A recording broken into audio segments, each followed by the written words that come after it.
my name is Jessica. I'm here to talk to you about the benefits of hunting. Yeah. Okay.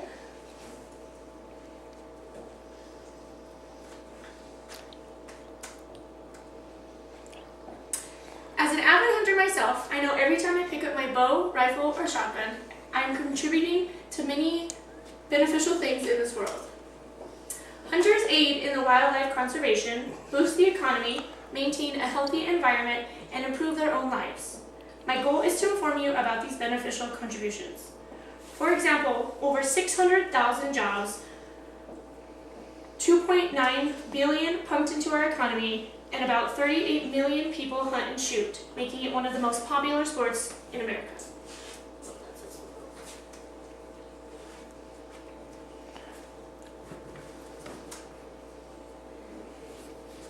Wildlife conservation is a part of being a hunter. We have brought back a lot of different species from almost endangerment. For example, in 1907, there were only 41,000 elk remaining in North America. Today, there are more than 1 million. In 1900, only 500,000 whitetails remained. Today, there are more than 32 million. As well as in 1900, only 100,000 wild turkeys remained. Today, there are more than 7 million. In 1901, there were only a few ducks remaining. Today, there are more than 44 million. In 1950, only 12,000 pronghorn remained. Today, there are more than 1.1 million. Hunters contribute around $444 million a year to efforts in animal conservation. In 1937, hunters actually requested an 11% tax increase on guns, ammo, bows, arrows, which is all to help conservation. That tax so far has raised more than $8 million for the wildlife conservation. Through state licenses and fees, hunters pay over $796 million a year to the conservation program. Altogether, hunters pay more than $1.6 billion to conservation programs. Along with donating money, hunters also manage the number of growing predators such as cougars, coyotes, wolves. Our government spends millions to control the predators and varmints, and hunters are more than gladly to help pay for these opportunities. Habitat loss has eroded natural range of animals, which agriculture has increased food supplies. The result is game population that must be managed. So by us buying tags, we are able to help the conservation of animals and the wildlife, meaning that the wildlife conservations are able to know which animals that need to be hunted in which areas. That is why hunters are actually only allowed to shoot or hunt certain species at a time. If there's an overpopulation of doe, then doe tags are what hunters are allowed to get. And that's what helps in the conservation and repopulation of animals. According to the Association of Fish and Wildlife Agencies, hunting is responsible for over 600,000 jobs in the U.S. These jobs include things like law enforcement, your game management, hotel clerks, restaurant staff, your outdoor outfitters, things like that. And that is what hunting supports in job-wise for our economy. $66 billion in economy activity. Hunting funds the economy, generating $38 billion in just retail spending. So this includes, you're not even recording me. Yes, I am. Okay.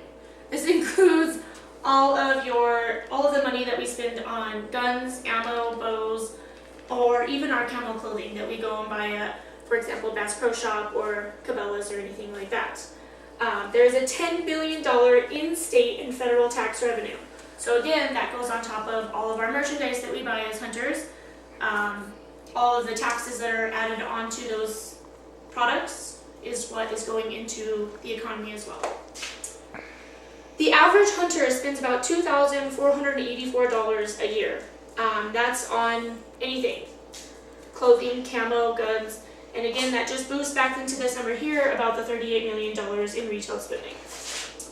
Overall, hunting has brought in the revenue of $3.8 billion, which is more than the $37.9 billion that Google or Goldman Sachs group at $36.8 billion. So they are hunting is one of the top boosts in the economy because it is, like I said, it boosts more than even Google itself.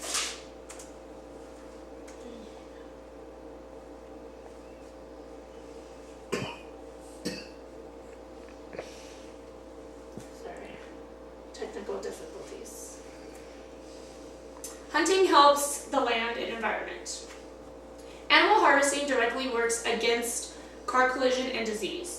What that basically means is every time an animal is killed due to bad natural causes, which would be starvation or a disease that they get themselves from malnourishing or bad weather, or for example, if you hit an animal on the side of the road, that is actually not a good thing. What that does, it releases a bad biomass into the world, and it doesn't allow for the animal to be properly decomposed of. So even if it were to die of natural causes, other animals can't go and eat that because it is now infected, because when a car hits an animal, it actually ruins every part of the body, because you never know if a stomach exploded or something and another animal won't go and eat that, not even a coyote.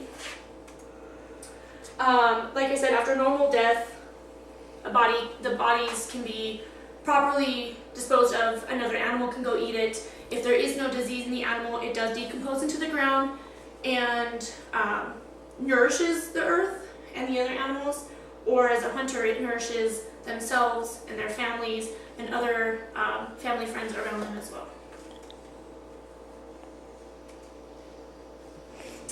Again, this is why there's only certain times hunters can hunt. So for example, a lot of hunting takes place between the months of September to about March, sometimes in April for a turkey. And it's this reason because during these times, food is more scarce. So that's when that starvation starts to hit in for these animals. And you're not also hunting randomly born babies that are born in the spring or summer.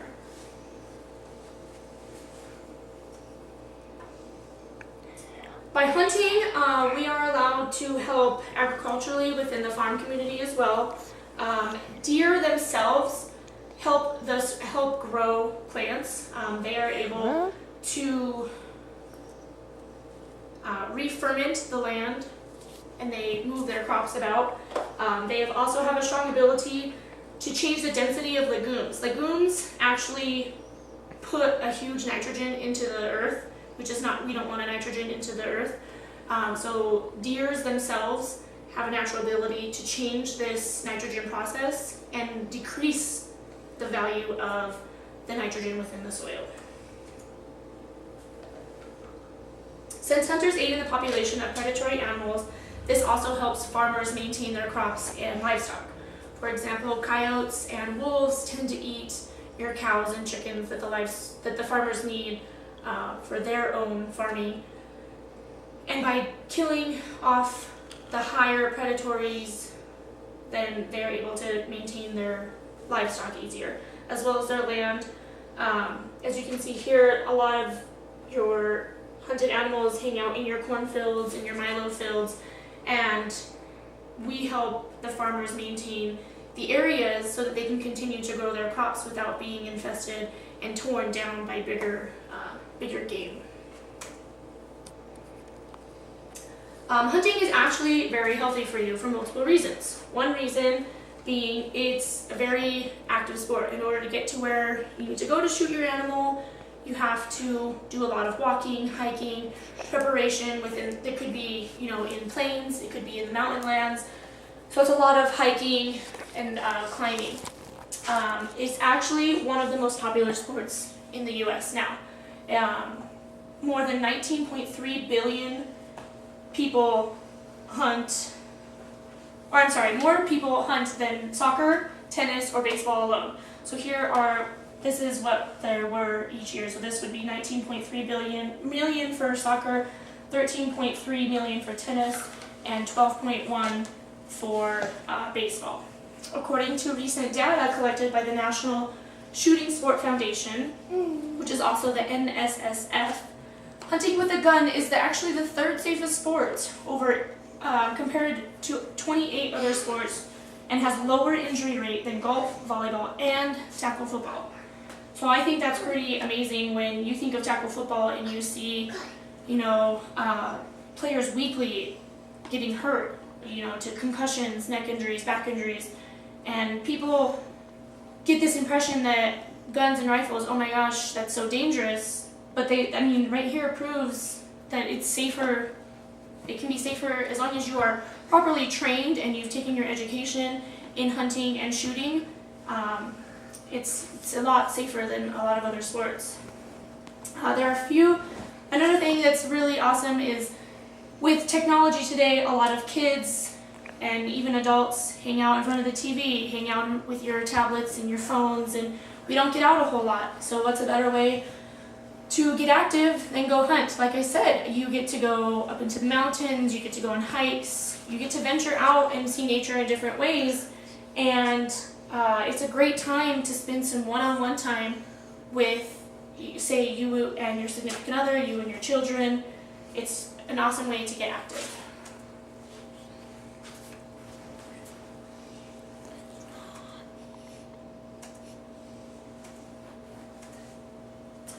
Female participation in hunting is on the rise. It has gone up at least 10% from 2008 to 2012.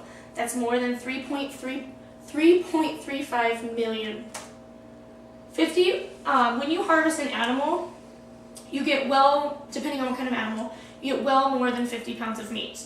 If you were to think about how much you or your family eats in just meat alone a year, whether that be steak, chicken, it's well over 50 pounds. So when you harvest an animal, you are helping your family. You're saving that much money on the various meats that you have to purchase a year anyways. So as you can see on this diagram here, there's different parts of, this is just a deer. You can make stew meat, there's loins where you can do your loin chops. You can do roast steaks, ribs, and then if your heart desires, you're more than welcome to eat the organs such as the heart, the lungs. I personally don't, but other people use those inside of sausages as well. It is also a healthy way to connect with nature and eat the world's most organic and lean-free range meat. So when you think about your meats now, a lot of those meats are injected with hormones and other stuff to help genetically modify your meats.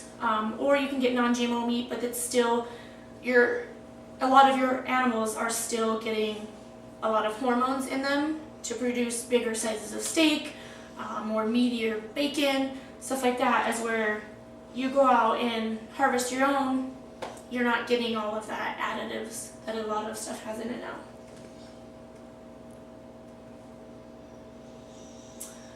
To sum it all up, the next time you see a hunter, please remember what you have learned. That one, hunter has helped our land by preserving it from our overpopulation. It has also maintained an equal balance in the wildlife. He or she has provided our economy with about $2,000 every year and spends quality time outdoors with their friends and family. My suggestion to be a good way to experience this lifestyle is to tag along with a fellow hunter. Ask someone you know about hunting. Talk to them. See how much money they have actually invested in hunting and how much they have invested into conservation groups. Ask them if you can tag along with them sometime. You know somebody who's going hunting in the next few weeks or so, or even next year. You tag along. You don't need a permit to go tag along hunting, but if you actually want to harvest your animal, you will need to get your hunting and game license through the Wildlife Division.